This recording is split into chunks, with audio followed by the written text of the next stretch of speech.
Bueno, muy buenos días a todos y muy bienvenido a nuestro panel de apertura para la semana de reflexión acerca de la convivencia. Tengo el gran honor y el gran gusto de presentarles hoy el panel de expertos que he convocado para dialogar sobre el tema de las prácticas restaurativas en el contexto escolar. Y empieza aquí con mi izquierda, con Paula Grisales, quien es, se puede decir, jefa de un jardín infantil y con amplia experiencia en primera infancia. Tengo después a Ebert Silva, él es muy temprano en la mañana, es el jefe de Human Partner, una ONG especializada en no violencia, en prácticas restaurativas y también un aliado del colegio en todo el tema de la implementación de esas prácticas restaurativas. Tenemos a Isabel Segovia, ella es gerente general de los Jardines Origami, ex viceministra de Educación Básica y Media y hoy panelista aquí en el Colegio Helvecia. Y lo más importante, me olvidé, mamá también de una hija en el colegio, al igual que Paula. Tenemos a Daniel Samper, él es periodista de renombre nacional y va a ser el moderador del evento de hoy. Después, Rafaela Velázquez es representante de los estudiantes y también miembro de nuestro grupo de mediación en el colegio. John Freddy Cárdenas es profesor de Ética y Derechos Humanos y el representante de los profesores de los docentes en este momento. Y finalmente, María Figueroa, ella es actual rectora del Colegio Marymount y anterior directora del ICFES. Así tenemos un grupo de expertos muy nutridos y de antemano muchísimas gracias a todos ustedes por su participación, por su tiempo, por su dedicación con la causa de la Helvecia. La idea es que en la mañana de hoy vamos a explorar un poco el tema de las prácticas restaurativas a partir de unas preguntas guías. Uno es qué son y qué buscan las prácticas restaurativas, cómo se puede aprender a vivir en paz en una sociedad que sufrió bastante violencia en el pasado, cómo se pueden instaurar estas prácticas restaurativas en el contexto escolar y de pronto qué desafíos trae esto consigo, y finalmente cómo pueden apoyar las familias a la sana convivencia escolar. Y la idea es que al inicio tenemos la discusión ahí con los expertos y hacia el final también abrir un poco el espacio para que ustedes, los estudiantes o los papás que vinieron en gran número hoy, pueden hacer sus preguntas para abrir todo el tema ahí según su interés. Y también me permito presentarles a Alejandra Bonilla. Ella es nuestra artista, quien hoy va en tiempo real dejar un registro gráfico de las discusiones, así que ojalá este evento perdura un poco más de las 90 minutos que tenemos planeado para este evento. Y sin más, nuevamente muy bienvenidos a todos al colegio, muchas gracias por su asistencia y demos inicio a la semana de reflexión acerca de la convivencia.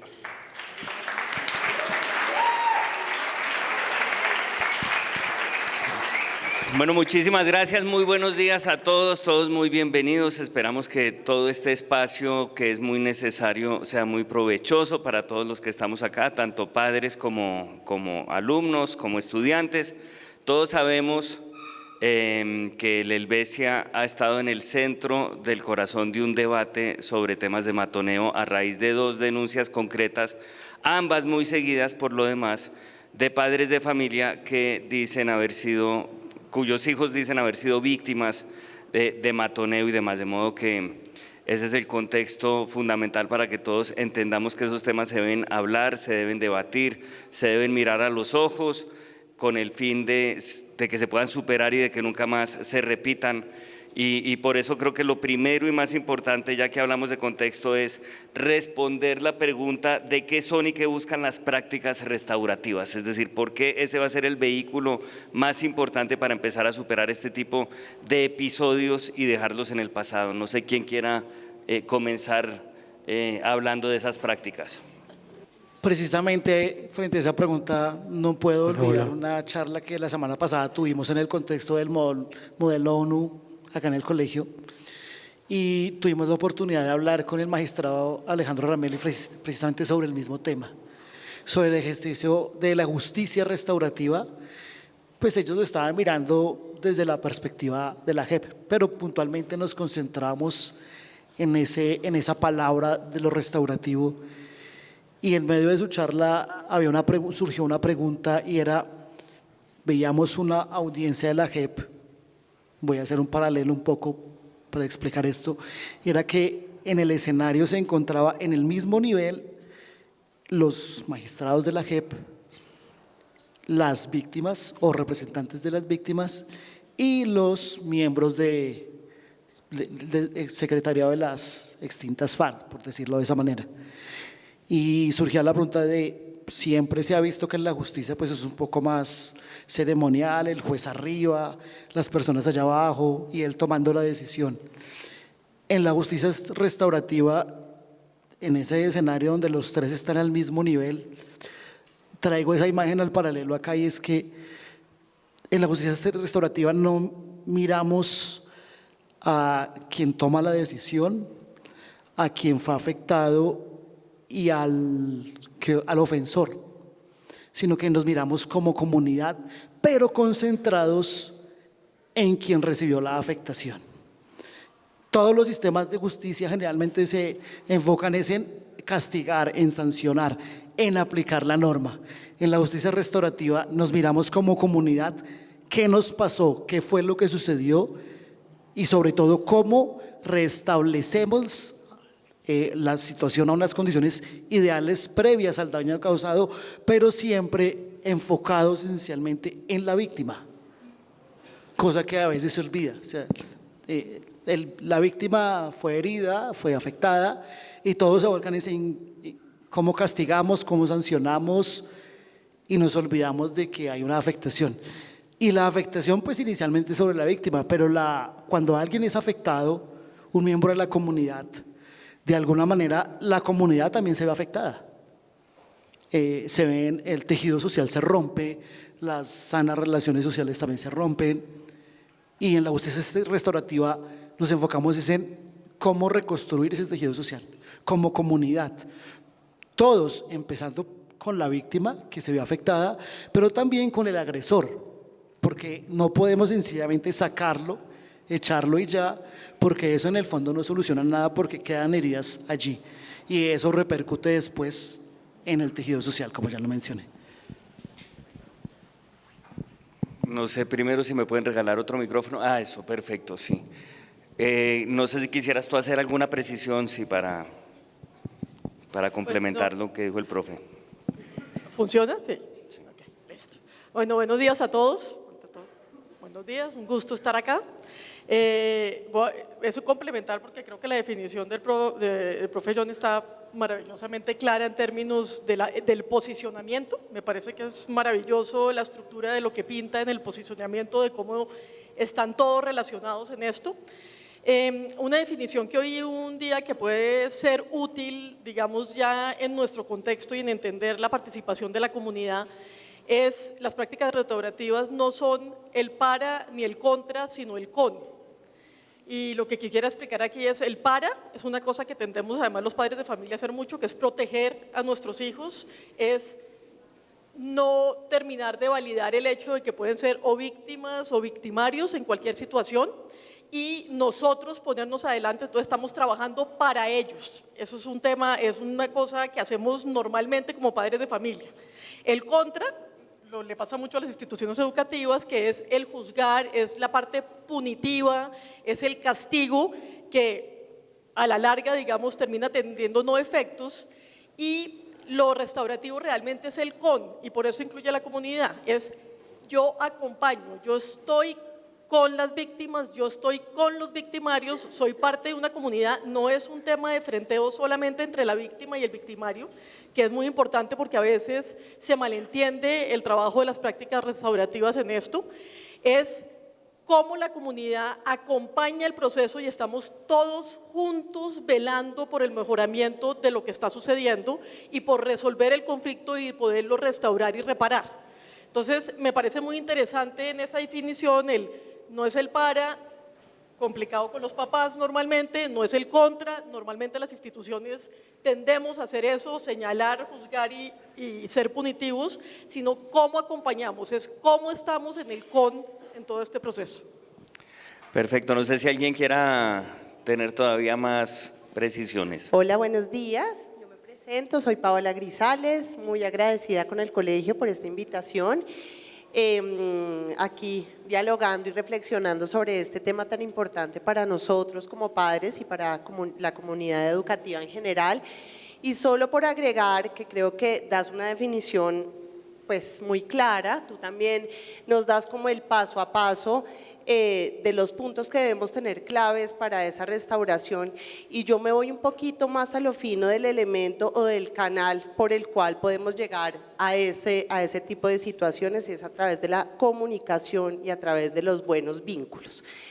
Sea con los padres, sea con la comunidad educativa, sea con los actores que están inmersos en el contexto escolar, que evidentemente son sus pares, porque digamos que en el contexto de pensar en que esa parte cooperativa de comunicación, de poder ser empático, de poder ser aquel que está en la disposición y en la disponibilidad de escuchar qué es lo que pasa en el interior de cada pues, situación escolar que suceda, creo que esos dos elementos son vitales en la construcción de cualquier institución educativa, no solamente desde los niños grandes, desde los jóvenes y desde los adolescentes, sino debe ser una cultura dentro de la institución educativa, digamos que un medio muy importante de la comunicación y el vínculo que se tenga, sea con los padres, sea con los maestros y sea con todas las personas que hacen parte de la institución.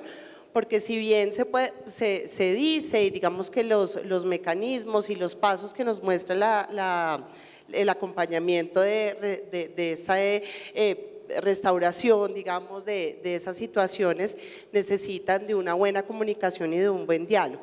Entonces yo partiría, ya yéndonos un poquito más hacia lo sensible de cómo estamos generando esos vínculos de parte de los padres, de los maestros y de la comunidad educativa para que todo esto sea posible. Si rompemos esto en este momento, es imposible hacer este acompañamiento de una manera acertada. Esa es como mi opinión. Adelante. Muy buenos días, me alegra estar con ustedes, también con los panelistas.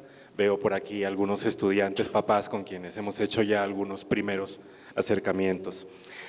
Yo quiero dar un contexto, es inevitable, yo soy profesor y quiero dar un contexto muy puntual, o tres quizá contextos.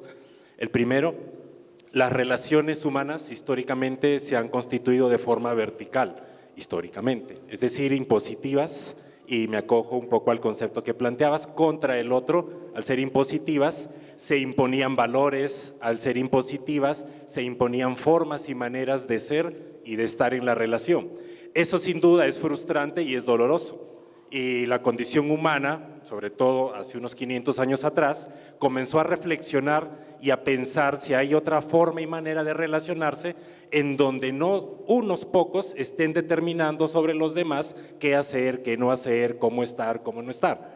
El resultado de esos cuestionamientos fue la democracia, fue la ilustración, fue el renacimiento, ahí hay una palabra muy cercana a restauración, renacimiento, y este tipo de respuestas que los seres humanos buscaron se construyen en favor de tener una mejor manera de relacionarse, tanto entre los seres humanos como también con la misma naturaleza. De hecho, en la ilustración tuvo que repensarse la manera como nos íbamos a relacionar con la naturaleza y nos propusimos apropiarnos de ella, controlarla, utilizarla a favor de nuestros propósitos, de la condición humana. Y digamos que ahí hubo un ejercicio que lo que buscaba era bajar, minimizar la frustración y el dolor que produce un relacionamiento vertical. Sin duda que buscamos respuestas mucho más efectivas, aparece la democracia como una respuesta muy efectiva además y que todavía sigue imperante en nuestro contexto, y a ese tipo de respuestas las hemos venido llamando horizontales, ya no relaciones verticales, sino relaciones horizontales, en donde todos somos legítimos, en donde todos somos válidos y en donde además todos gozamos de derechos y de capacidad para poder realizarnos en libertad y plenitud. Las relaciones horizontales se constituyeron en una manera de estar vinculados, de estar interactuando los seres humanos, particularmente los seres humanos. Pero sin embargo, los contextos históricos siguen progresando y ahora nos vemos frente a un dilema grande, y es que las relaciones horizontales, que nos han minimizado la frustración y el dolor, pareciera que nos tiene expuestos a otro tipo de dolores y frustraciones novedosas para la condición humana de estos tiempos. Y es que una respuesta, más bien un resultado que producen las relaciones horizontales es poder reconocer la diversidad y además poder reconocer no solamente la diversidad, sino el conflicto que nos produce ser diversos. Pero al carecer de respuestas para poder atender los conflictos, entonces una estrategia que hemos utilizado ha sido, dentro de la horizontalidad, distanciarnos y comenzar a separarnos. ¿Para qué? Para evitar entrar en conflicto, porque entonces preferimos respetar la diversidad, pero no interactuar con ella. Entonces el contexto de estos tiempos nos están retando a interactuar con la diversidad, y al carecer de recursos, entonces estamos decidiendo distanciarnos, lo que hoy en día llamamos polarizarnos. Y eso de polarizarnos es una respuesta sin duda necesaria, pero no suficiente. Los seres humanos somos seres relacionales y requerimos estar vinculándonos. Entonces, el tema restaurativo surge como una exploración de respuestas a cómo nos vamos a relacionar con lo diverso, cómo nos vamos a relacionar inclusive con aquello que nos afecta y nos hace daño. Y de allí entonces ha surgido todo un campo de conocimiento que cada día ha venido posicionándose, que inclusive las Naciones Unidas invita a los países suscritos a que comiencen a pensar en lo restaurativo. Bueno, a mí me parece que son muy buenas las respuestas, pero estamos aún en un plano muy como conceptual. Quisiera pasar a una de las sugerencias de preguntas, que es cómo se pueden instaurar las prácticas restaurativas en un contexto escolar, pero sugiriéndoles lo siguiente: ¿cómo lo podemos plantear en términos anecdóticos? Es decir, la práctica restaurativa en términos literales, aterrizados. ¿En qué consiste? ¿Cómo es? Sucede un acto de bullying y entonces, ¿qué hace? ¿Qué está haciendo el Colegio Helvecia, por ejemplo, para tramitarlo de forma literal? ¿Quién se anima a responderlo? Ok. Bueno, entonces, en cuanto a este tema, el año pasado, junto a 4 personas más del colegio, hicimos un curso de mediación, y creo que esta es una de las herramientas más valiosas que tiene ahorita el colegio para instaurar estas prácticas restaurativas. Entonces, esta mediación consta de, como lo han dicho también los otros panelistas, de evitar que haya un juez o una voz mayor que diga cómo se debe resolver el conflicto y qué es lo que se debe hacer en el momento, y más bien buscar esta interacción entre todos los estudiantes para lograr llegar a resolver estos conflictos, específicamente en el ámbito escolar. Entonces, lo que busca pues este programa de mediación es que los estudiantes en un mismo nivel, en un mismo contexto, porque son estudiantes ayudando a otros estudiantes a resolver los diferentes conflictos o problemas que tengan, para evitar llegar pues al bullying, porque ya cuando es el bullying pasa ya a diferentes, pues a personas más expertas. Entonces, es una herramienta muy valiosa que ofrece el colegio de llamar a un mediador, que sería un punto de vista neutral, para así tratar los diferentes conflictos y evitar también el alejamiento de los estudiantes, porque se suele pensar que si yo me peleo con mi amiga, pues lo más fácil es dejar de hablarnos, es alejarnos y así evitar el conflicto. Pero precisamente lo que busca esta nueva herramienta es que ambas partes del conflicto se sienten y hablen teniendo un punto de vista neutral en la mitad, que ayude a estas partes a llegar a un acuerdo en el que, como John Freddy lo dijo, la víctima se terminen reparando los daños que se hicieron a la víctima, pero también sin dejar a un lado al agresor, por decirlo así. Sí. Al victimario. Al victimario. Pero una pregunta, ¿quién elige al mediador? ¿Cómo llegan a encontrar un mediador que satisfaga a las dos partes, por ejemplo? Pues ahorita mismo tienen la posibilidad de escoger entre 3 personas, o sea, estoy yo y están 2 amigas mías por ahí, que son Martina y Natalia. Y ustedes 3 siempre son mediadoras, es decir, eso es como un estatus, digámoslo así, no cualquier persona puede ser mediadora. Sí, o sea, había, pues la psicóloga que estaba hace unos meses en el colegio nos brindó herramientas para saber cómo mediar esto, porque pues yo no lo sabía, pero sí hay diferentes tipos, como si hay pasos, si hay herramientas, si hay cosas que uno puede utilizar para que se lleve a cabo bien esto y no terminar siendo una voz que diga, ok, tú vas a hacer esto, tú vas a hacer esto y así se resuelve, sino que son precisamente quienes están involucrados en el conflicto los que proporcionan estas herramientas para terminar con el conflicto y así poder resolverlo. Y este año la idea es que los niños de 11 hagan esta capacitación para terminar siendo en 12 ya mediadores y pues resolver esto para evitar llegar al bullying. Entonces, hay un conflicto, las dos partes del conflicto, las dos personas involucradas en el conflicto terminan siendo vinculadas a una mediación que hoy en día ejercen 3 personas, 3 estudiantes que fueron preparados, instruidos y demás con herramientas para poderlo brindar, y la idea es que más adelante más estudiantes también se puedan volver mediadores. Sí, exacto, y algo que también siento y perdóname, y entonces listo, sucede esto, llegan los 2 estudiantes que están en conflicto, uno dice que otro lo está molestando, lo que sea, llegan a ti, y ahí ¿qué pasa?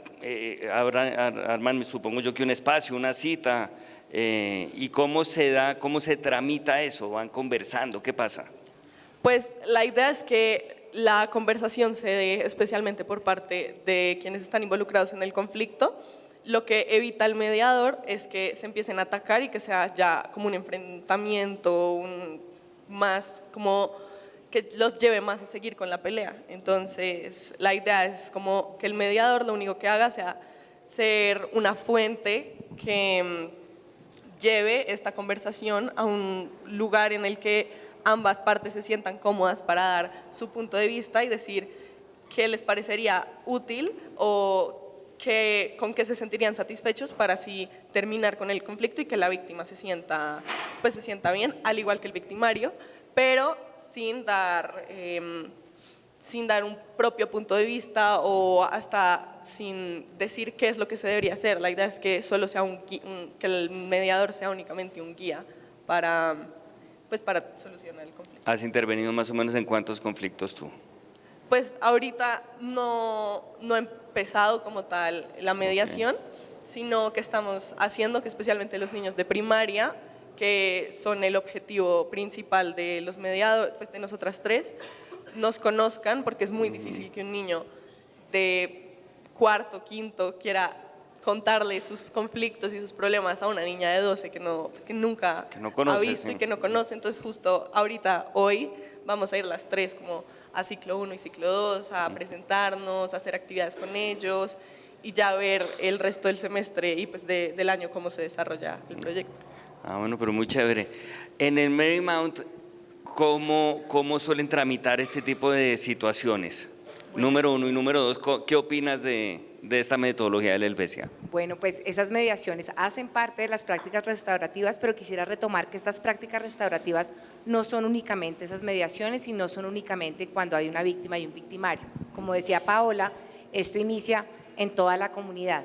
¿Esto qué quiere decir? Prácticas restaurativas es tener una serie de herramientas, de habilidades en toda la comunidad, en profesores, en estudiantes y en papás para resolver comportamientos retadores. Entonces, las prácticas son esas habilidades. ¿Cómo se ven?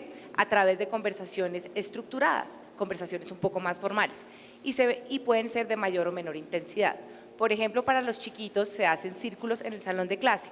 En la hora de dirección de grupo, los directores de grupo, los estudiantes hablan de diferentes elementos, todo esto para generar confianza y empatía. Esto es muy importante y que haya respeto desde los chiquiticos. No hay ningún enfrentamiento, no hay ninguna mediación, pero estamos hablando y estamos construyendo un ambiente seguro, un ambiente de confianza. Ya cuando las cosas se ponen un poco más complicadas, tenemos, como les mencionaba, diferentes niveles de intensidad en esas conversaciones estructuradas. Una de ellas es la mediación, donde está todo el tema de reflexión, porque de nada sirve poner consecuencias si no tenemos una reflexión detrás. Y todo esto con la participación de los profesores y de los papás. Ya cuando vamos a unos niveles más álgidos, tenemos unos elementos más de consecuencias, también con la reflexión, pero donde no hay tanta mediación y donde, por ejemplo, los profesores ya tienen algo más estructurado para hablar con los estudiantes. Es decir, que queremos que toda la comunidad esté en las prácticas restaurativas, creando una cultura del afecto, de la empatía, de la compasión, de la confianza y del respeto.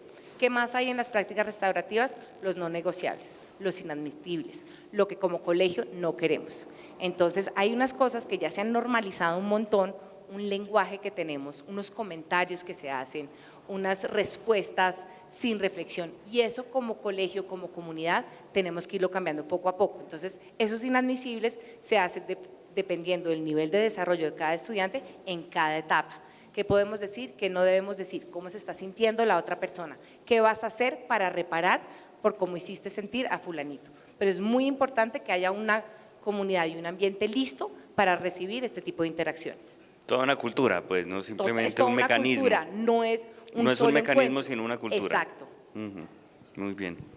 No sé, dentro de algunos de esos mecanismos, ¿no?, de la cultura, se dan pasos que a veces son un poco puestos en tela de juicio, como los careos, por ejemplo.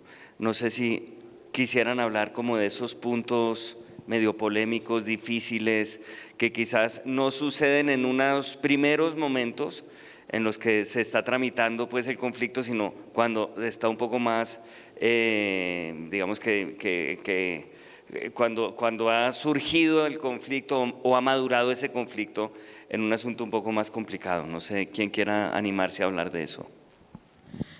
Creo que la que más experiencia tiene en el contexto escolar específico del tema del careo es María, pero digamos aquí lo que pasa es que esto suena siempre que no, las formas restaurativas. Nosotros tenemos un tema en el lenguaje que nos desconecta, digamos, del día a día. Esto es una cosa muchísimo más sencilla y puede ser de dos maneras.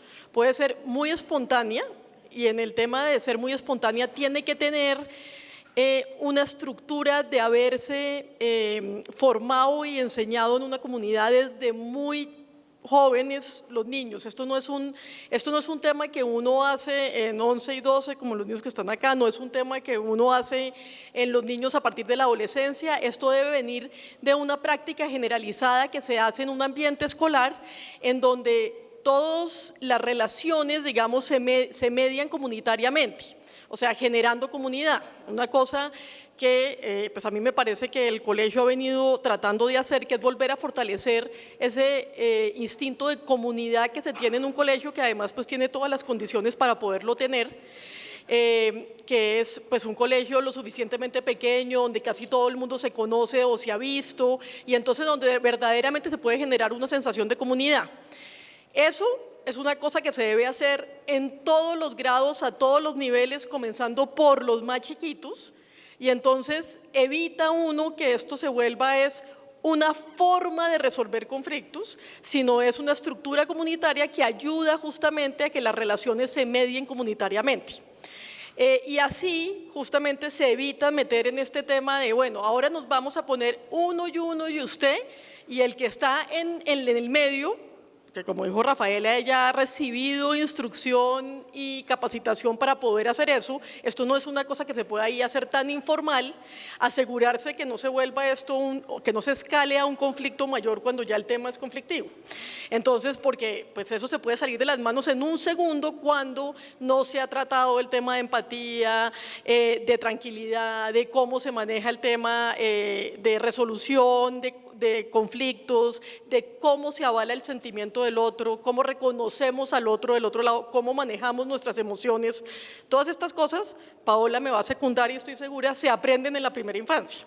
se aprenden, uno regula las emociones en la primera infancia, uno reconoce al otro en la primera infancia. Entonces, cuando llegamos a los grados de adolescentes, si no tenemos esas herramientas dentro de nosotros, hay que hacer un trabajo muy fuerte para lograrlos y evitar justamente que las prácticas, como digo, no me gusta ponerlo tanto en el cliché de los nombres como las formas de resolver conflictos, que las prácticas se terminen volviendo, digamos, un escenario en donde quedan mal implementadas y terminan agravando una situación entre dos o más personas en la comunidad. Sí, estoy completamente de acuerdo. Creo que en esa caracterización de las palabras que tenemos que utilizar para crear metodologías que nos ayuden a hacer todo este acompañamiento, caemos en el error de segmentar, empezando, digamos, por la infancia, esa parte del desarrollo emocional y el desarrollo cognitivo. Estos son digamos que dos líneas que no deben desconocerse separadamente. El desarrollo emocional debe ser parte fundamental de todo ese desarrollo de habilidades, de herramientas que va instaurando el niño en la primera infancia. En la primera infancia no hablamos de una personalidad, hablamos de un temperamento que se va construyendo a lo largo del tiempo y que obviamente hace parte de todo lo que el niño recibe y modela de su entorno, modela de sus padres, modela de la escuela, modela de las prácticas que se llevan allá a cabo cuando hay conflictos, porque a diferencia de lo que todo el mundo piensa, que en esos primeros años de vida todo es amor y paz, también suceden conflictos y también los niños necesitan herramientas para saber cómo atender, pero en estas etapas no las tienen todavía lo suficientemente formadas y acuden a la herramienta que le transmite el padre o el cuidador. Por eso es tan importante entender la escuela en estos primeros años de vida como un binomio indivisible, un lugar en donde se generan situaciones y los niños empiezan a entender que hacen parte activa de ese desarrollo, que son democráticos, que tienen opinión, pero que también necesitan una guía o una compañía para construir todos estos modelos que más adelante serán proyectados en la escolaridad. Entonces, separar, digamos que estas dos miradas para poder empezar a tener, como tú lo decías, todo una metodología para ver, bueno, en qué momento entro yo a mediar, en qué momento doy mi punto de vista, en qué momento les hago saber a los demás que esto es un trabajo supremamente horizontal y no un trabajo que se hace solamente con el victimario y la víctima, sino es un trabajo en una colectividad, un trabajo que se desarrolla dentro de un proceso, dentro de un proyecto pedagógico incluso, porque a pesar de que hay veces pensamos que lo cognitivo va separado, en esa maduración de toda esa parte neuronal del niño va completamente arraigado la parte conceptual y la parte cognitiva con todo su desarrollo emocional, que al final es lo que necesitamos para tener una buena construcción de una buena sociedad, y es lo que tanto estamos deseando como sociedad. Entonces estoy completamente de acuerdo y es muy importante, ya que pues somos padres, veo papás de niños pequeños, todo esto funciona desde que nacen, desde que llegan a nuestros jardines infantiles, desde que llegan al grupo de juegos, y esto se va interiorizando, los niños van teniendo todos estos modelos y van teniendo desde ese momento herramientas para afrontar todas estas situaciones, digamos, desafiantes de acoso escolar, de rompimiento de relaciones, de rompimiento de comunicaciones. Desde pequeños es que se empieza a madurar todo este acompañamiento. Entonces sí, digamos que estoy muy de acuerdo con todo lo que nos dices. Sobre el careo, quisiera contarles algo un poco que nos ha funcionado mejor en el colegio. Y ese careo, ese enfrentamiento es normal que a veces pase. Y es como lo típico además que cuando se pelean dos hermanitos que le diga pídale perdón a su hermanito y dense la mano y que nadie está entendiendo de verdad por qué está pasando eso. Entonces algo que nos ha funcionado es el tema de tiempo. Claro, y ahí es cuando los papás dicen el colegio no hace nada. Eso también lo entendemos que puede pasar. Pero sí necesitamos un tiempo de reflexión porque si no, no tiene ningún sentido que dos personas dialoguen. Porque la persona que actuó mal, y vuelvo y digo, son las acciones de la persona, pues acaba de actuar así. Entonces no tiene claro por qué estuvo mal, lo acaba de hacer ayer o antier. Entonces, esos espacios de reflexión a nosotros nos funciona muy bien una figura que es nuestra coordinadora de convivencia y trabaja en las tardes, 2, 3 tardes con las personas que tuvieron el conflicto y también con la persona que fue herida, por aparte. Y ya cuando sentimos que están listas, las ponemos a trabajar y a reparar. Y si dañaste el libro, reparar no es comprar un libro nuevo. Si dañaste el libro, reparar es cómo te sentiste, qué pena que te hice esto, te voy a reparar con el libro nuevo, pero es ir a esa profundidad y a esa reflexión. Una conversación sin una reflexión previa no lleva a nada. Es clave que hayan esos espacios de reflexión de las personas y ojalá cuando los casos son complejos, guiados por un adulto, nos funcionan los directores de grupo, nos funcionan los profesores, nos funcionan las figuras que tenemos en los colegios como los coordinadores de convivencia. El conflicto, bueno, hay que diferenciar conflicto de violencia, no es lo mismo. ¿Sí? El conflicto es necesario en la condición humana, aparece en la condición humana, toda relación humana nos expone a estar en conflicto con el otro. Conflicto quiere decir friccionarse con el otro por lo diversos y diferentes que somos. El problema es cómo resolvemos el conflicto. Si lo hacemos con respuestas violentas, entonces el conflicto va a tender a empeorar más y además a generarnos pérdidas. Todo conflicto que se resuelve con violencia le produce pérdidas a la condición humana. Primero nos hace perder nuestra valía, la persona que es afectada en el conflicto pierde su valía, el que afectó en el conflicto pierde su valía, ya no es un buen ser humano, nos hace perder nuestra confianza, ya no nos hace acercarnos y relacionarnos bien, nos hace perder la lucidez. El conflicto que se resuelve con violencia nos hace activar otra violencia más grave y entonces respondemos más gravemente y perdemos nuestra lucidez, nuestro ingenio, nuestra capacidad de responder inteligentemente. Y por último, el conflicto cuando se resuelve con violencia nos paraliza, no nos deja crecer, nos hunde inclusive, nos hace perder capacidades.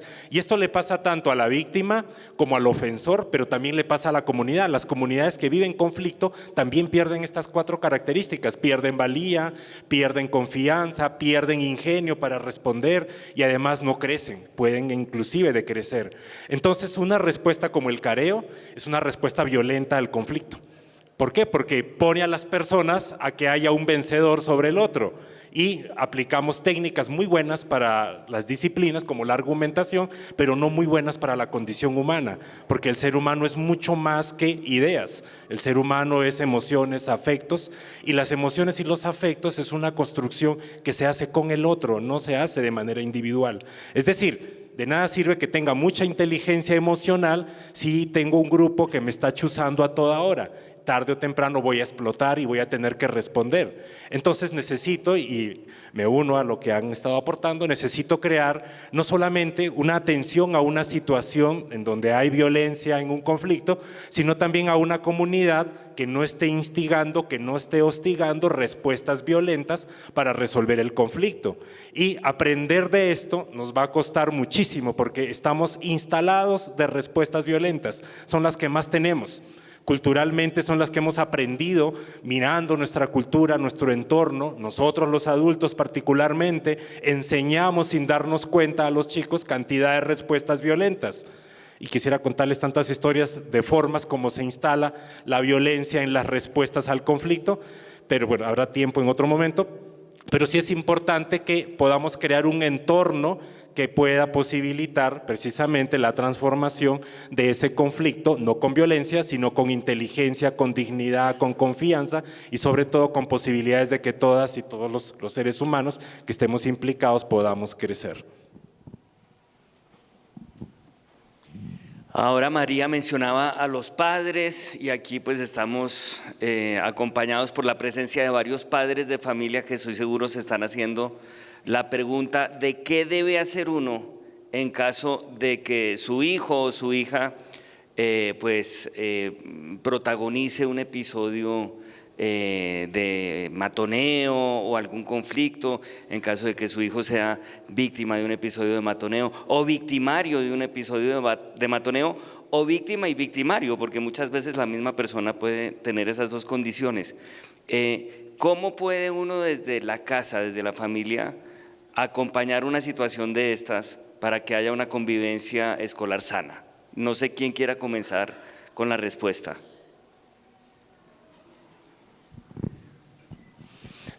Neil, uno de los pensadores juristas importantes para el tema restaurativo, un sueco, nos dice que el conflicto en nuestro contexto ha sido secuestrado porque hay otras instancias que se apropian de él y lo resuelven. Y se refiere particularmente al sistema jurídico, que cada vez que pasa un conflicto y un daño, llega un abogado, llega un fiscal, llega un juez, llega uno que es el empoderado y el apoderado, perdón, y él es el que se encarga de resolver el conflicto. Y las personas que están implicadas, sea la víctima o sea el ofensor, quedan al margen del conflicto. ¿Qué hacer en la familia para resolver el conflicto? Lo primero, pensaría yo, haga que su hijo se apropie del conflicto, sea ofensor o sea víctima. Eso es lo primero, acompáñelo para que él se apropie del conflicto, no se lo resuelva, ni vaya a una instancia que lo resuelva, al menos que haya derechos, integridad, que esté involucrado. Pero en principio, acompáñelos para que ellos se apropien del conflicto. Y apropiarse del conflicto implica reconocer que está pasando algo, responsabilizarse de que algo está afectado y que hay personas afectadas o que nos están afectando, y además comprometerse para explorar qué cambios vamos a hacer para que esto quede resuelto y además no se repita. Pero esto lo tienen que hacer las personas, no lo tienen que hacer los expertos. Quizá esa es la novedad del tema restaurativo, porque los seres humanos, además de que tenemos un sistema que nos va a proteger y que tiene que activarse para salvaguardar nuestros derechos, las comunidades y las personas tenemos que apropiar de los recursos y las herramientas para saber cómo vamos a contribuir para poder recuperarnos de esa mala situación de relacionamiento. Y voy a terminar con esto. Los seres humanos somos restaurativos, está en nuestra naturaleza hacerlo. Nuestro organismo, nuestra biología ha evolucionado para relacionarse y relacionarse bien, pero también ha evolucionado nuestra inteligencia humana para recuperar las relaciones cuando éstas se ven afectadas. Por lo tanto, todos los seres humanos, desde preescolar hasta grado 11, tenemos la capacidad de relacionarnos bien y de restaurar las relaciones cuando se afectan. No sé en qué momento de la escuela dejamos esas buenas prácticas que tiene el preescolar, y eso hay que revisarlo. ¿En qué momento priorizamos otras y deslegitimamos o minimizamos nuestras prácticas para relacionarnos bien y para recuperar las relaciones cuando comienzan a afectarse?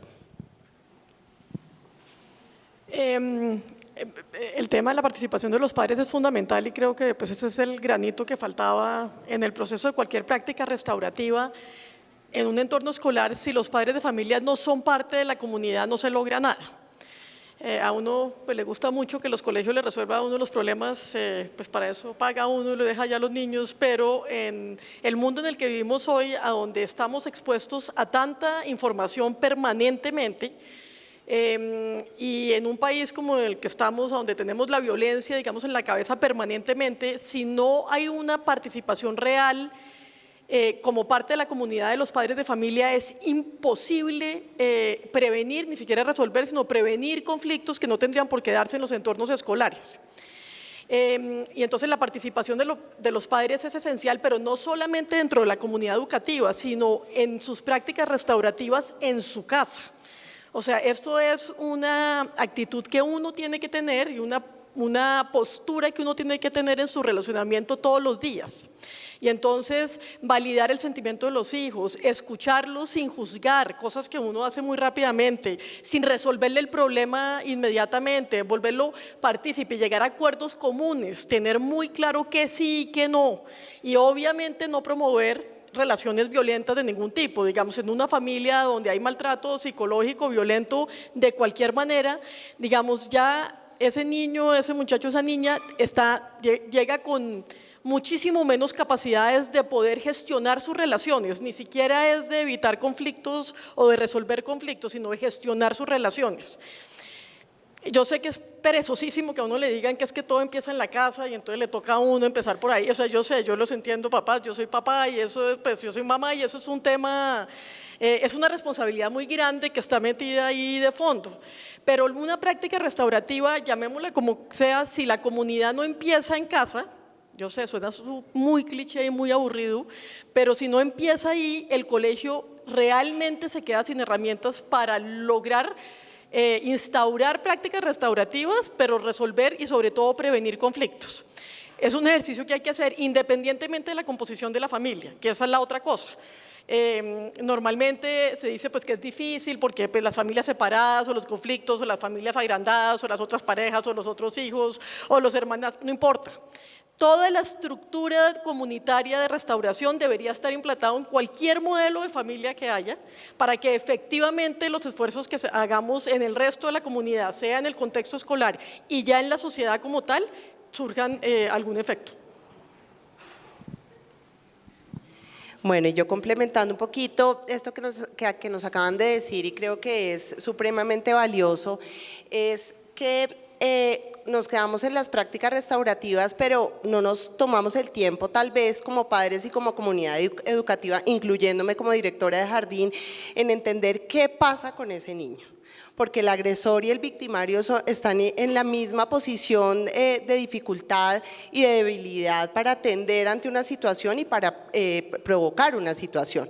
Hay algo emocional que está sucediendo ahí, hay una carencia de esto que hemos hablado, de esa habilidad para tal vez llamar la atención, tal vez es que estoy muy poco escuchado, tal vez es que no estoy recibiendo de estas personas que, como dice Isabel, pueden ser los padres, pueden ser los abuelos. Ahorita en nuestras vidas modernas necesitamos de muchas ayudas porque los padres tenemos unos estándares muy altos como padres, como profesionales, el tiempo es muy corto y necesitamos que nos acompañen en toda esa crianza, en toda esa sugerencia, en esa palabra que necesita el niño cuando llega del colegio y tal vez llega callado y no hay nadie que le pregunte cómo te fue. Tal vez la pregunta no es cómo te fue, sino con quién almorzaste y no, ¿alguien te pegó?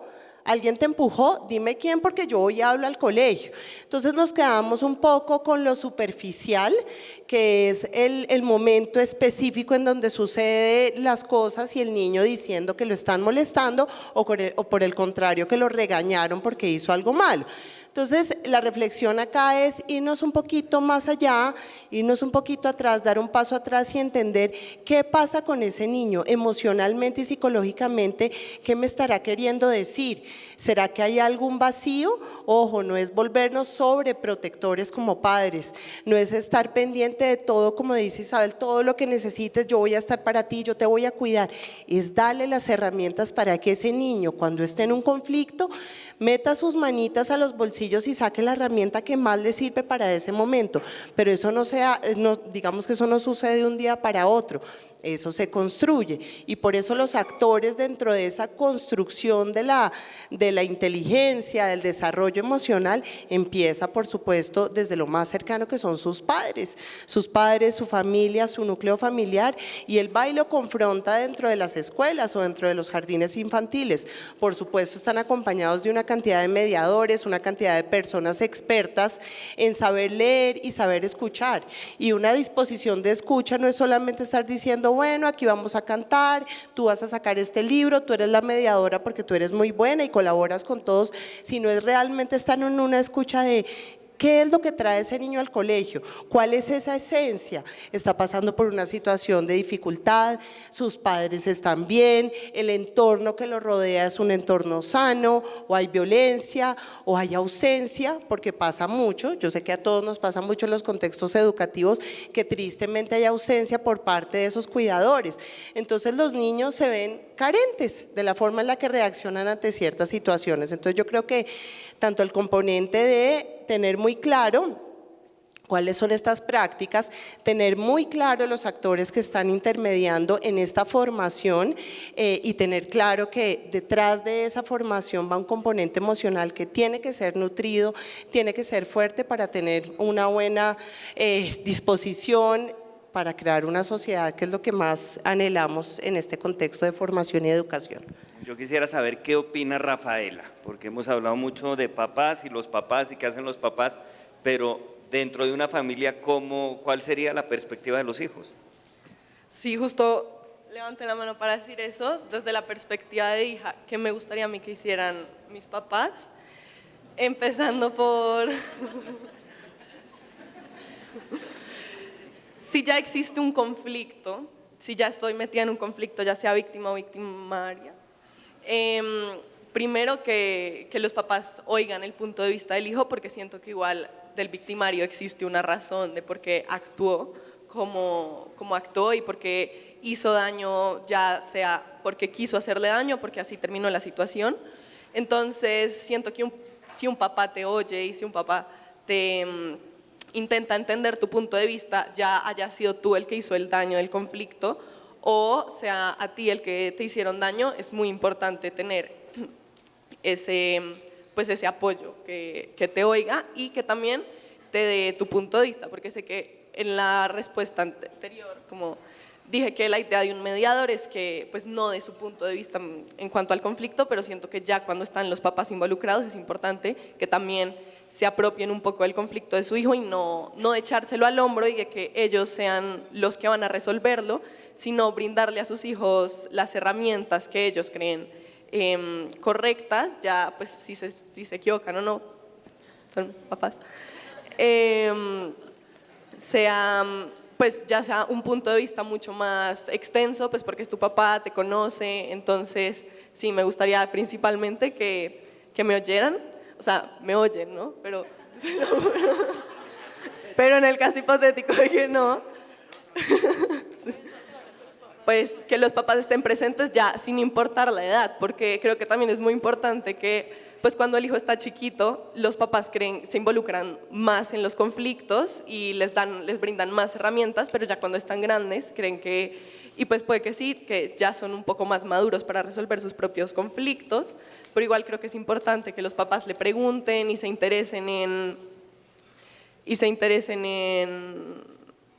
los conflictos que está teniendo su hijo y ya sin la necesidad de que exista un conflicto, creo que los papás también juegan un papel muy importante y es en eso de mostrarle a sus hijos que tener un conflicto es completamente normal, que no es algo de lo que se tenga que huir, sino que es algo que igual te ayuda a crecer y que toda la vida vas a tener conflictos. Entonces, si tienes un conflicto con tu hermana, si tienes un conflicto con tu papá, es dialogarlo y aprender a crecer, no en la lejanía de que cada miembro familiar va a resolver sus conflictos solo, sino crecer en la convivencia y en el diálogo pues interno desde la casa. Y creo que si el niño crece con eso, con la idea de que es completamente normal tener un conflicto y que lo ideal es llegar a resolverlo y no es algo de lo que uno no pueda sentirse no orgulloso, sino como de lo que uno pueda tomar como propio y decir yo quiero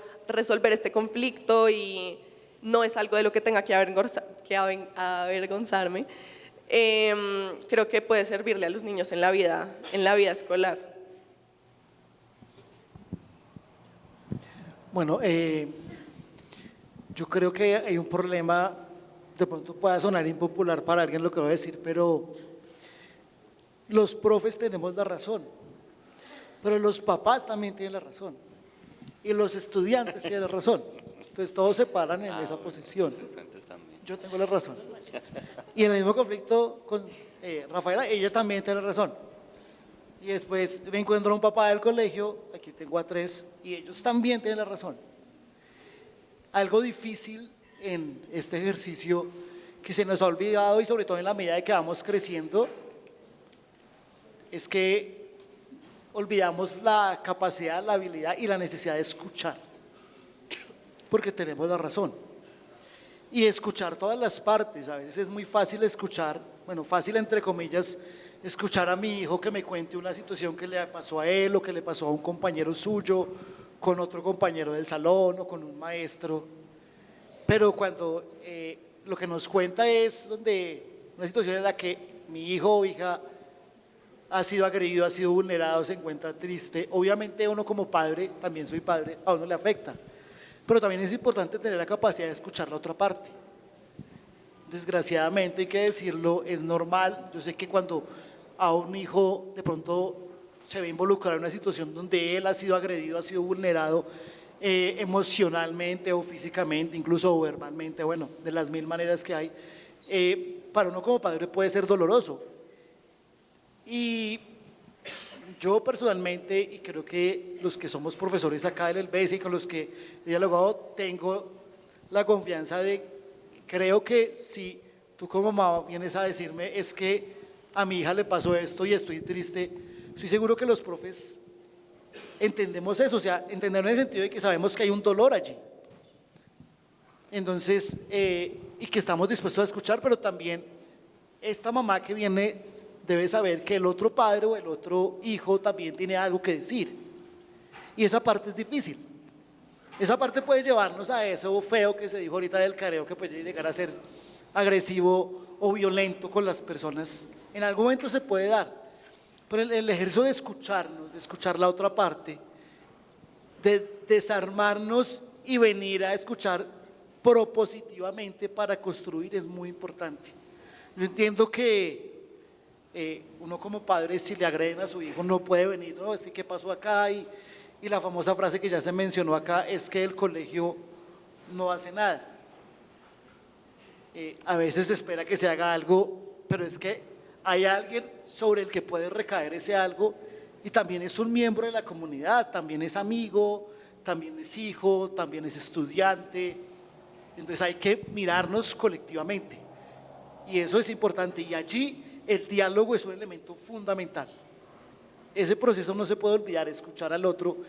Y cierro esta parte diciendo que recordaba ahorita que en algún momento, porque esto también es parte de la experiencia, ¿no? Esto en los libros se puede escuchar muy bonito, pero se puede leer muy bonito, pero en la experiencia de un profesor que me decía, es que el papá vino en tono no de padre sino de abogado, y pues estamos en una comunidad escolar, no en los tribunales de Bogotá ni en la Corte Constitucional. Entonces creo que ese escuchar al otro implica construir y creer confianza. La confianza creo que es clave allí. Gracias. Yo creo que para cerrar este punto de cómo podemos trabajar con la casa, la alianza colegio-casa es esencial. Tengo dos palabras, las han mencionado varias veces y quisiera profundizar un poco. Confianza y comunicación. Confianza. Confíen en el colegio, papás. Yo sé que a veces uno siente que el colegio no hace nada, que se demora, pero es el mejor camino. El mayor error que ustedes pueden hacer es tratar de resolver el problema con la otra mamá. Eso es el mayor error, eso nunca termina bien, porque además es muy difícil porque le están tocando a los tesoros. Entonces, es clave que confíen en el colegio, que nos cuenten, que nos den detalles, y voy a comunicación. Y me ha pasado con las chinas, me ha pasado con mi hijo, y es cuando cuentan una historia, ¿no? Las narrativas que manejan, y es que mi amigo hizo esto, yo no sé por qué terminé metido en ese lío. No, la narrativa como es en verdad. Y la confianza que, como decía Isabel, es cuéntenos, que los hijos les puedan contar y que tengan la confianza sin que ustedes se escandalicen. Yo sé que es difícil, pero que ustedes tengan la foto completa para darle al colegio la foto completa, porque sus chinos se van a equivocar, pero lo importante es que de esa equivocación aprendamos y mejoremos. Entonces, confíen en el colegio y comuníquense. Y me voy a un último puntico, y es que hablamos de la víctima y el victimario, pero no hablamos del observador. Y para que haya acoso escolar, tiene que haber espectadores. Si yo, por ejemplo, hoy me tomo un café con Isabel, y digo con Isabel por la confianza que le tengo, y le hago un comentario desobligante, Isabel y yo, es muy distinto que si lo hago frente a otras personas y que las otras personas se ríen. Cambia el mismo comentario, cambia totalmente la dinámica. Esas conversaciones se tienen que dar en la casa. ¿Tú qué estás haciendo? Hicieron un comentario hartísimo, ¿y tú qué hiciste? No para que seas un sapo y digas algo, pero tú miras si participas o paras ese matoneo. Entonces es muy importante, confianza, comunicación y los observadores. Perfecto, impecable.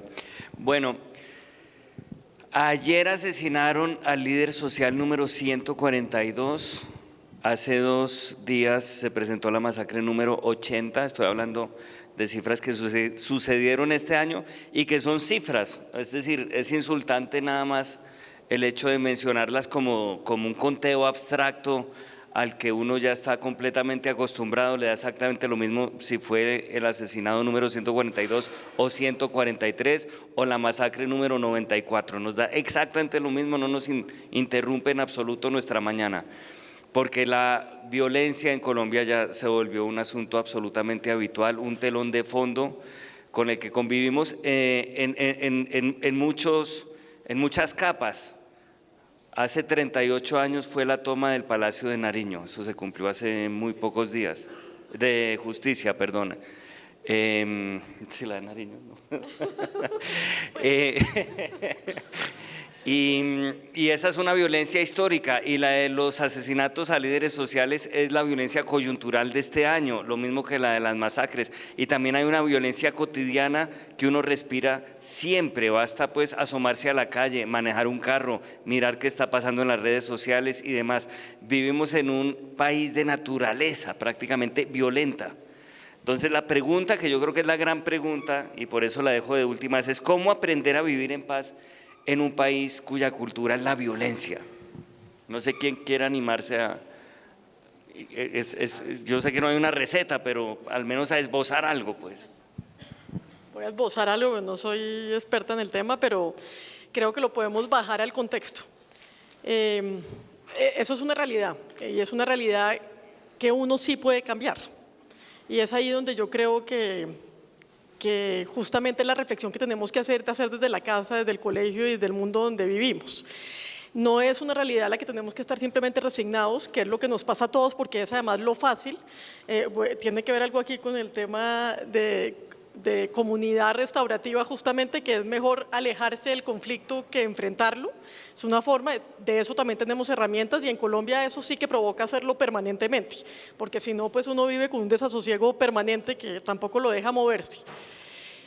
En la comunidad actual, y hablando aquí en este colegio y hablando en la sociedad en la que vivimos, lo que a mí me parece casi que imperdonable es que nosotros, con todos los privilegios que tenemos y pues la educación y los medios y todo lo que hacemos, no estemos desde nuestras familias y la comunidad educativa por lo menos dando un ejemplo y una forma de cómo se puede vivir sin violencia, no de tener que hacer un paso más allá.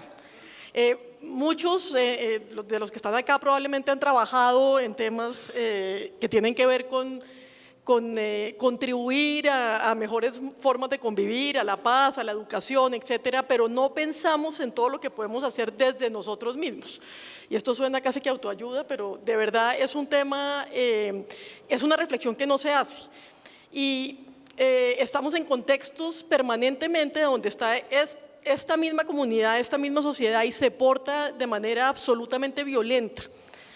De mil formas, sea agresivo al otro, sea por el tráfico, sea en un entorno social, sea, mejor dicho, se ve permanentemente. Yo sí invitaría, digamos, a una reflexión real de que si nosotros no nos comportamos de manera pacífica desde nuestra familia, después en la comunidad educativa, digamos, lo que hace y lo que puso el colegio en los medios, más allá de lo que queramos pensar, es que justamente es un colegio privilegiado, en donde están pasando estas cosas. Yo sé que pasan en todos, digamos, yo fui la primera en salir a decir que estigmatizar el colegio no tenía ningún sentido. Justamente lo que hay que hacer es estigmatizar la sociedad en la que vivimos, porque lo que lo hace una noticia jugosa, digamos, es que es un poco increíble que suceda en un sitio donde están todos los medios para que no suceda. Y eso no es solamente responsabilidad del colegio, es responsabilidad de la comunidad y es responsabilidad de la sociedad en la que vivimos. Entonces, más allá de querer ir a hacer actos para beneficiar, digamos, el entorno del país, que bienvenidos obviamente todos los que trabajen en eso y quieran trabajar, y los muchachos ni hablar, los jóvenes pues que quieran hacer país y participar en esto, una reflexión permanente de qué es lo que hacemos nosotros permanentemente para estar contribuyendo a esa violencia de este país que no para a pesar de todas las cosas que se van logrando poco a poco. Bueno, innegablemente, con excepción de Silvana, que es la más joven, perdón, Rafaela, tranquila que a ella también le digo Rafaela a ratos, con excepción de Rafaela, creo que todos los demás crecimos en los años 90 viendo la violencia en la pantalla y de manera terrible en nuestro país, ¿no? Eso a finales de la década pasada disminuyó un poco, y hace poco hablaba con un grupo de estudiantes y mirábamos un poco algunos datos de la violencia que yo veía, que nosotros los adultos veíamos en los 90 y les parecía increíble. Y ven de pronto un acto de violencia hoy de los de actuales y lo comparamos con lo que pasaba hace 30 años y es increíble. O sea, esto ahí me genera cierta esperanza y es que no lo han naturalizado tanto como de pronto a nosotros se nos naturalizó al ver eso en la pantalla todo el tiempo. Y al ver que ellos todavía tienen esa capacidad de asombrarse en términos de horrorizarse, ¿no?, frente a eso, cosa que de pronto a nosotros como que eso se perdió porque era el paisaje, es un medio, un recurso que debemos usar para decir, sí, es que eso no se puede permitir. Tú lo viste, terrible que pase, pero no podemos permitir que eso pase, tanto esa violencia que se ve allá, porque esa violencia que se ve allá se metió, entró por las fisuras de nuestra sociedad y se ve reflejada no solo en un acto atroz como los que hemos visto en la violencia de nuestro país, desafortunadamente, sino en la violencia cotidiana de cómo respondemos, de cómo nos dirigimos frente a determinadas situaciones, frente a determinados hechos. Sabemos que hay muchas situaciones en nuestro contexto que indignan, que molestan sobre lo que pasa con la política del país, con la economía del país, lo que pasa, decía Daniel, saliendo a la calle nomás y que le cierran a uno un vehículo, que el trancón, que una cosa, que otra. Pero en esos escenarios, hasta ahí ha llegado la violencia, ha transitado desde arriba hasta abajo, desde la mayor barbarie hasta al lenguaje en nuestra vida cotidiana. Pero así como decimos, no se puede aceptar ese horror que parece que estuviera otra vez apareciendo cotidianamente, tampoco lo podemos aceptar en la violencia cotidiana. Es difícil, tenemos modos de ser, de hablar, de expresarnos coloquialmente, pues la cultura colombiana tiene unas características que de pronto pueden para no ser, entre comillas, violenta o conflictiva, pero tenemos que también educarnos nosotros de cómo hablamos con nuestros hijos, de cómo les decimos cómo se afronta una situación conflictiva y rechazo a cualquier forma de violencia, porque mira hasta dónde puede escalar. Nosotros lo vimos, ellos no lo vieron de manera tan cruel como nosotros y es esperanzador que ante algo cruel que surja, ellos digan eso no puede pasar y nosotros nos paremos en eso, efectivamente, eso no puede pasar. Sigue, sí, perdón. Sí, de acuerdo y voy muy de la mano de esa idea de esa realidad que viven nuestros niños y nuestros jóvenes y adolescentes en donde pasan tantas cosas tan adversas y que de pronto se empieza a volver como una normalidad. Digamos que lo que ven en el noticiero, las redes sociales, pero más allá de eso, pues la persona que le quita el celular en la cara de los niños, el raponero, el ladrón, el que se conflictúa porque no se le colaron en la fila, y todas esas situaciones, digamos, más concretas que los niños viven en el día a día, cómo acompañamos en un diálogo permanente a esos modelos que el niño está empezando a instaurar en su cabecita y la manera en la que se está tratando de responder ante esas conductas tan desafortunadas con las que se enfrentan el día a día. Todo este tema de estar inmersos, pues es una situación que definitivamente no podemos cerrar los ojos y decir que aquí no pasa nada. Y creo que la pregunta es muy buena porque pues vivimos en un mundo y en un país con muchas desigualdades, con muchas cosas atroces, digamos con unas situaciones que no quisiéramos que nuestros hijos vieran incluso, pero creo que, y ahí voy muy de la mano de lo que nos expone Johnny, es esa comunicación y esa respuesta que tenemos que dar como adultos, no de cerrarle los ojos y no de tratar de aislarlo de una realidad en la que vivimos, es darle un diálogo con unas bases y unos sustentos para que el niño entienda porque eso no es permitido. Por supuesto, el que roba, entonces, ¿por qué lo hace? Porque de pronto sus hijos también se los han preguntado, ¿qué pasa con esa persona que tiene en su corazón? ¿Por qué le hace eso? También estar nosotros en la disposición de ser sinceros y honestos, pero darles como el criterio y el modelamiento de cuál sería la forma correcta de afrontar una situación de hambre, una situación de carencia, una situación en donde no tienen tantos recursos los niños como si en cambio lo tienen ustedes, y voy muy de la mano de enfrentarlos a estos momentos y a estas poblaciones y generar actividades y experiencias en donde los niños, nuevamente desde muy pequeños y a lo largo de toda su formación, se den cuenta de cómo pueden participar en una sociedad violenta, cómo pueden dar su punto de vista, cómo pueden agregar algo positivo a todo este marco tan fuerte y tan triste que vemos, nos daña y nos amarga la existencia pensar que todas estas cosas pasen como Daniel nos está contando y que volvemos a las muertes un número y vemos cada caso y ya lo normalizamos.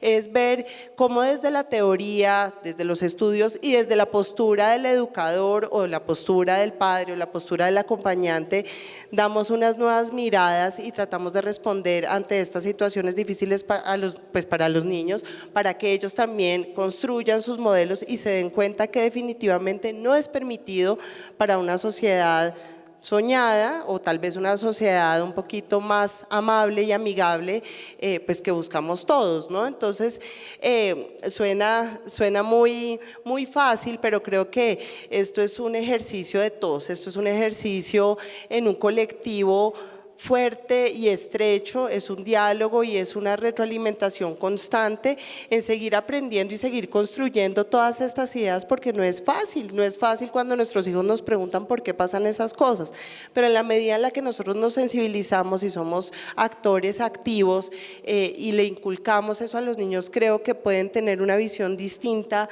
de la construcción de la sociedad en un país con tanta violencia. Perfecto, muchas gracias. Vamos a reservar 10 minuticos, ya estamos terminando, para opiniones, preguntas, consideraciones y demás que puedan surgir del público. Entonces, no sé si alguien se anime, quiera preguntar algo, quiera participar con algo, con alguna idea sobre todos estos temas de los que hemos hablado.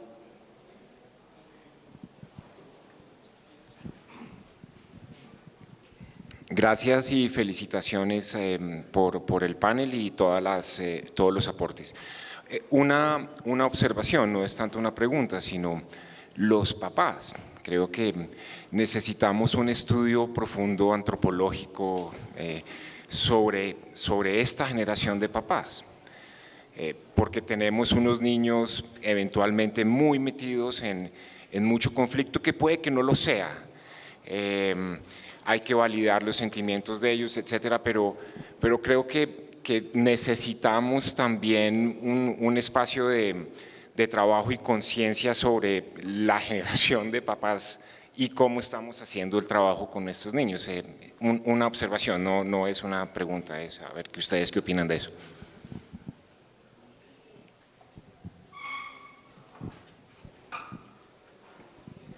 Iba a hacerte un comentario. Yo no creo realmente que el tema de las violencias como tal sea un tema novedoso en la generación de hoy en día. Yo creo que antes, digamos, cuando nosotros crecimos, o mis hermanos, o sea, el matoneo y la violencia era una cosa terrible y es más, todo el mundo lo ignoraba y eso le genera costra, chino, siga adelante, crezca y no moleste más. Entonces yo no creo que haya una particularidad en esta generación en donde nosotros seamos o más violentos o promovamos eso. Creo que sí hay de lo que les hablaba al principio, un para. Lo que sí somos es un poco sobreprotectores. Y sobreprotectores no en el buen sentido, sino en el malo, en el sentido de decir yo resuelvo todo, usted no puede ser, o sea, imposible que mi hijo sea así. O sea, creo que más bien no nos cuestionamos y queremos resolver todas las cosas de nuestros niños para protegerlos con la mejor intencionalidad. Creo que eso sí nos hace esta generación. Entonces nos pone en una situación un poquito diferente, o sea, ya por lo menos enfrentamos o aceptamos la situación, pero ahora queremos resolverla nosotros. Y yo creo que ese es tal vez el estudio antropológico que tocaría hacer un poco de dónde estamos parados.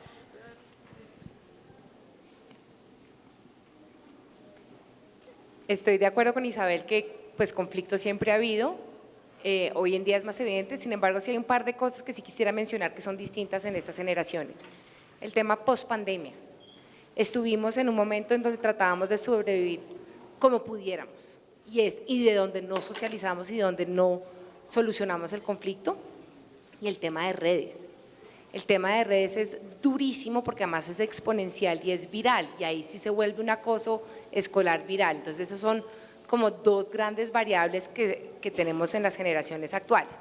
Cosas que hemos hecho en el colegio que medio nos funcionan, porque vuelvo y digo, esto no es una receta, esto es de seguirlo trabajando.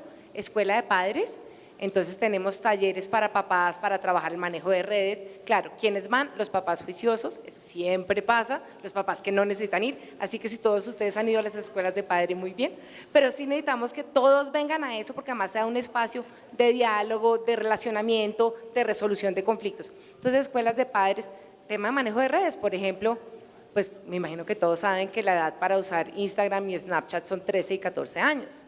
Hay estudiantes de tercero de primaria con celular y redes sociales. Estoy hablando de 13 y 14 años. Entonces ya empieza, cuando hablamos de redes, todos en la misma comunidad tenemos unos acuerdos que podemos hacer. Y lo otro que nos funcionó a partir de este año fueron unas mesas de trabajo con papás, porque mi hija es perfecta y la tuya también.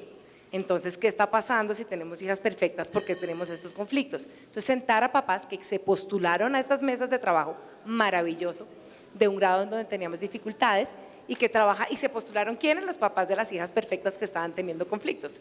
Y eso fue maravilloso porque todos somos humanos, tenemos conflictos y cómo los vamos a resolver, y ya empiezas a mirar todo desde otra manera. Entonces, ese trabajo en conjunto con esas mesas de papás también nos funcionó súper bien.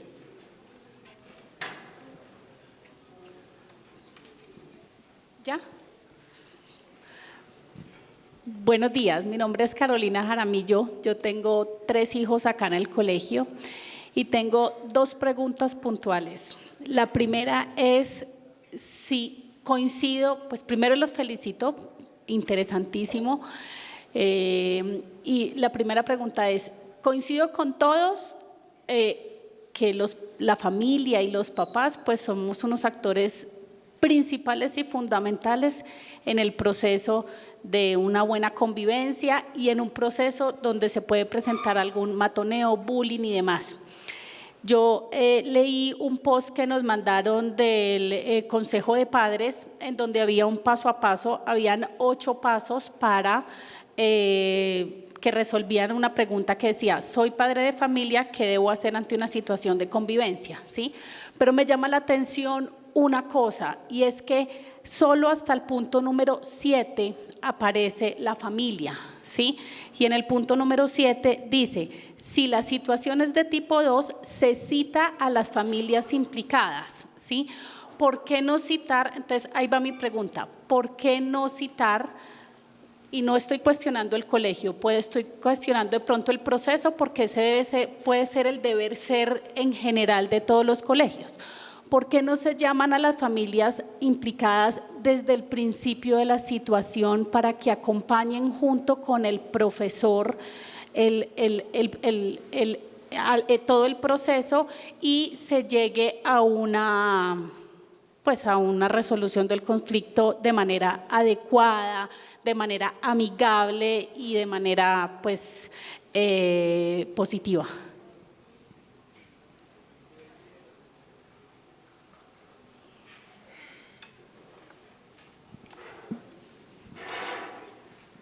Gracias.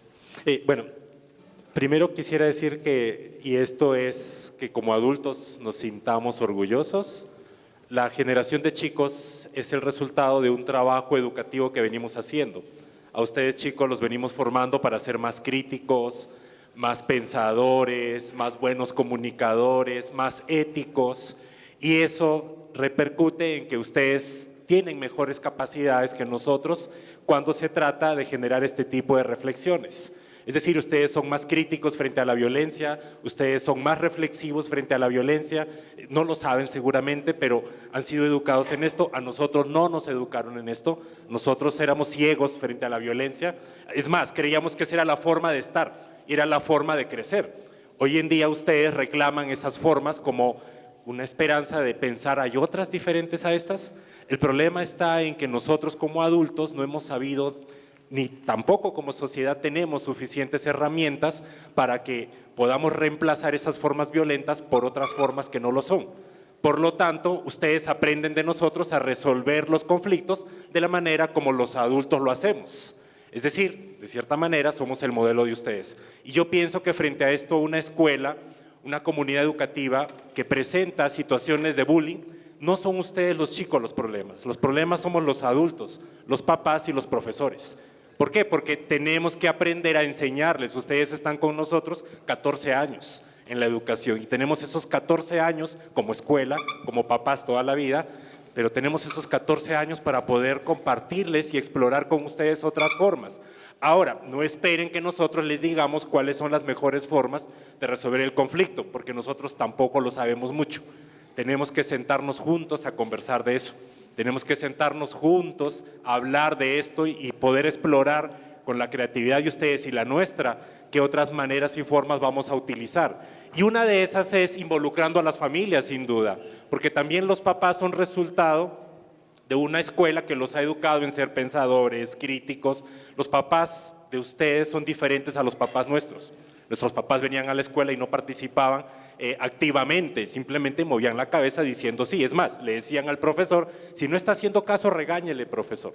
Hoy en día los papás no somos así. Yo tengo una hija y que no me toquen a mi hija, ¿cierto? Pero sin embargo, me tengo que sentar a hablar con la escuela, y hablar con la escuela es hablar con los adultos de la escuela. Yo como papá, como educador que soy, sentarme a hablar con los papás para encontrar cuáles van a ser esos principios y valores que vamos a procurar sostener y que además creativamente vamos a ponerle herramientas, estrategias, habilidades, actitudes, valores para que esto funcione. Porque en la medida que lo hagamos bien los adultos, muy seguramente ustedes lo van a aprender y ustedes van a desistir de las formas o maneras agresivas y violentas que ya han aprendido y tienen integrado de nuestro mundo. Entonces sí es importante que el trabajo para que una escuela salga de una situación, de un episodio de bullying, de hostigamiento, el trabajo está en los adultos, no en los chicos. Tenemos que empezar a trabajar nosotros los adultos, hablar primero nosotros, luego invitarlos a ellos a conversar, además porque a la edad que saben, ustedes saben más de lo que yo sabía a mis 25 años. Y ustedes a los 17 años tienen un acceso al conocimiento increíble, una creatividad estimulada increíble. Pues ¿cómo vamos a utilizar toda esa capacidad para poder pensar cómo vamos a estar y permanecer en buenos vínculos? Pero además tenemos que hablar de qué vamos a hacer cuando no estemos en buenos vínculos, cómo lo vamos a resolver. Esto no puede quedar sujeto a que lo resuelva un protocolo, a que lo resuelva una autoridad. Eso tiene que ser también parte de lo que nosotros nos tenemos que apropiar. Ustedes, estudiantes, se tienen que apropiar para resolver esos conflictos, que no sea de formas violentas. Perfecto, creo que nos queda apenas una pregunta más porque ya se está cumpliendo el tiempo, agreguémoslo, pero muy brevemente para que la gente pueda participar. No, es un aporte odioso a completar lo que acaba de decir Ever, y es que más allá de lo que queramos vivir como comunidad, pues hay unos parámetros, hay unos protocolos que la norma nos exige. Y eso, a veces uno dice, ¿esto para qué? O esto sí es funcional. Hablar del paso 1, del paso 2, de si es tipo la agresión o la vulneración a la convivencia es tipo 1, tipo 2, tipo 3, es la parte odiosa del proceso, pero desafortunadamente toca seguirla porque nos lo exige la ley. Pero claro, es más importante lo que Ever acaba de mencionar. Buenos días y muchas gracias por este espacio. Mi pregunta va también con una sugerencia, y es que, digamos, en los escenarios en que yo veo que se generan esos conflictos, se suele primero haber señalamientos por parte de los papás, y lo veo mucho en los mismos chats de papás, en donde la primera reacción es como convertirse en un bando. ¿A qué bando me voy? ¿A este o a este otro?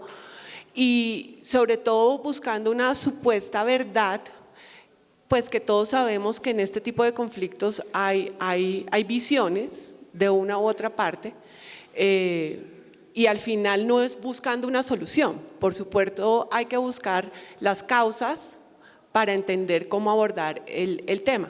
Pero mi pregunta es, digamos, o sea, siendo un comentario también es, ¿cómo hacer?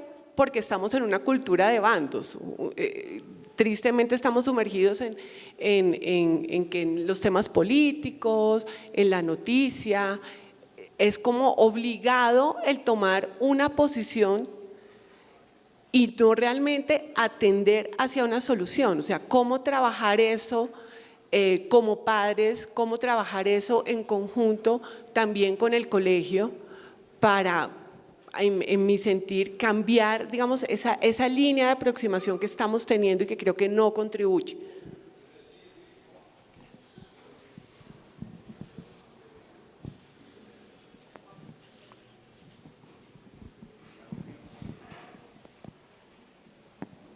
Bueno, voy a ser muy concreta y muy corta y espero darte luces como con esta reflexión que nos haces y va muy de la mano de esa formación de padres, como tú muy bien lo decías. Yo fui profesora 10 años de mi vida de preescolar, fui infinitamente feliz y tuve muchísimas familias. Hoy por hoy pues trabajo desde otro rol, pero acompaño también a los padres de familia y veo que en menos de 20 años los padres se enfrentan a unas crianzas y a unos acompañamientos completamente diferentes a lo que yo viví siendo maestra. Y es por todas estas razones, las redes sociales, las expectativas que tienen los niños frente a llegar a lo que quieren ser, el acompañamiento de los padres, el tiempo, la alimentación, o sea, hay una cantidad de factores que van ahí de la mano en todo este tema de crianza. Y entonces cuando tú dices cómo como padres podemos vincularnos o en qué momento nos hacen partícipes de estas situaciones, creo que la respuesta a eso es educar papás. Acompañar a los papás, acompañar todos esos procesos que muchas veces son un interrogante gigante porque te enfrentas a unas crianzas muy distintas a lo que usualmente veíamos a lo largo del tiempo. Pareciera que ha pasado mucho tiempo, pero en menos de 20 años, o sea, celulares, WhatsApp, YouTube, TikTok, y a eso súmale pues todo este momento tan complejo que los niños viven y que los padres viven para poder tomar partida de cómo es la mejor manera de participar en este proceso de crianza. ¿En qué momento le digo, oye, eso está muy mal, cómo así que te dijeron eso? O en qué momento le digo, no, espérate, yo creo en ti, sé que tu relato es válido y siempre estaré en una escucha disponible, pero yo también necesito entender qué pasó.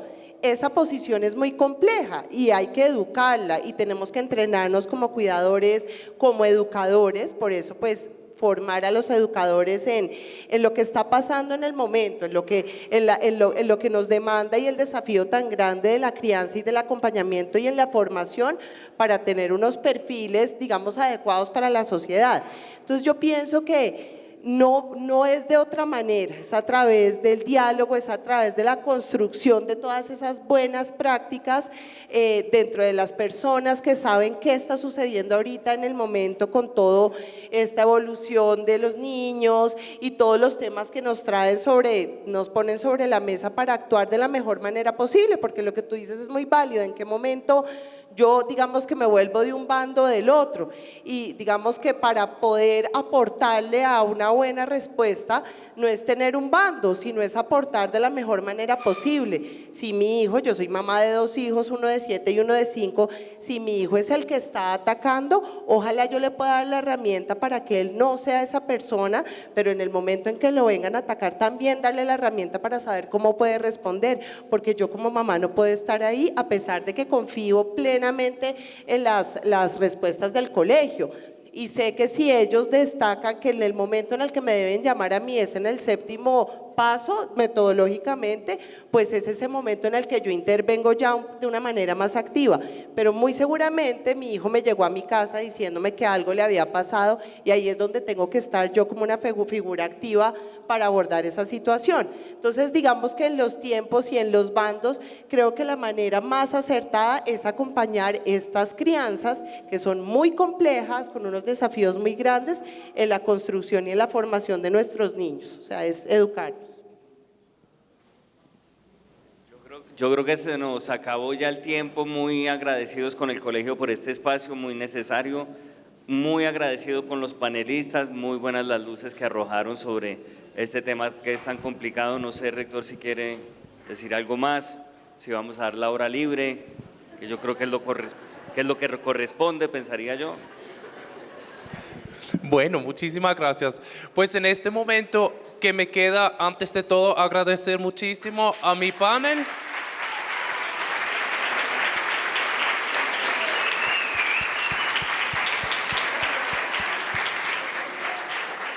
Agradecer a los estudiantes y sobre todo a los papás que se sacaron el tiempo para acompañarnos hoy. Y aprovecho para una pequeña publicidad. Sigue pues toda la semana de convivencia durante toda la semana, valga la redundancia. El jueves tenemos de manera virtual una otra charla que es abierta para todos los papás que están muy invitados a participar. Ya en cooperación con Red Papás. Y también aprovecho para invitarles todos muy cordialmente al bazar del sábado 18.